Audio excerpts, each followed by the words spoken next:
എൻസൈക്ലോ വിങ്സിൻ്റെ പുതിയൊരു വീഡിയോയിലേക്ക് നിങ്ങൾക്ക് ഏവർക്കും സ്വാഗതം. ഈ വീഡിയോയിലൂടെ നിങ്ങളുമായി ഷെയർ ചെയ്യുന്നത് യാത്രാ വിമാനങ്ങളിൽ ആളുകൾക്ക് പാരച്യൂട്ട് കൊടുക്കാറില്ല. അപ്പോൾ അതുമായി ബന്ധപ്പെടുത്തിയുള്ള കാരണങ്ങൾ എന്തെല്ലാമാണെന്നാണ് ഉൾപ്പെടുത്തിയിട്ടുള്ളത്. നമ്മുടെ വീഡിയോസ് ആദ്യമായി കാണുന്ന സുഹൃത്തുക്കളാണെങ്കിൽ ആദ്യമേ തന്നെ ചാനലൊന്ന് സബ്സ്ക്രൈബ് ചെയ്യുക. അപ്പോൾ നമുക്ക് വിശദാംശങ്ങളിലേക്ക് കടക്കാം. യുദ്ധവിമാനങ്ങളിലും മറ്റും എന്തെങ്കിലും തരത്തിലുള്ള അപകടമുണ്ടായാൽ രക്ഷപ്പെടാനായിട്ട് പാരച്യൂട്ടുണ്ട്. പക്ഷേ യാത്രാ വിമാനങ്ങളിൽ അവ ലഭ്യമല്ല.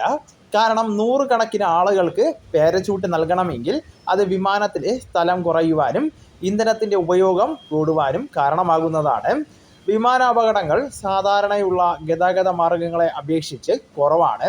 ഒരുപക്ഷെ ഉണ്ടായാലും 80% അത് വിമാനം ടേക്ക് ഓഫ് ആകുന്ന സമയത്തും ലാൻഡ് ആകുന്ന സമയത്തുമാണ്. ഈ ഒരു സമയം പാരച്യൂട്ട് ഉപയോഗിക്കുന്നതും പ്രായോഗികമായിട്ടുള്ള വസ്തുതയല്ല. അതുപോലെ മണിക്കൂറിൽ 600 മുതൽ 700 കിലോമീറ്റർ വേഗത്തിൽ വരെ 10 കിലോമീറ്ററിലധികം ഉയരത്തിൽ പോകുന്ന വിമാനത്തിൽ നിന്ന് പാരച്യൂട്ട് ഉപയോഗിച്ച് ചാടുന്നത് സാധാരണ ആളുകൾക്ക് സാധിക്കുന്നതല്ല.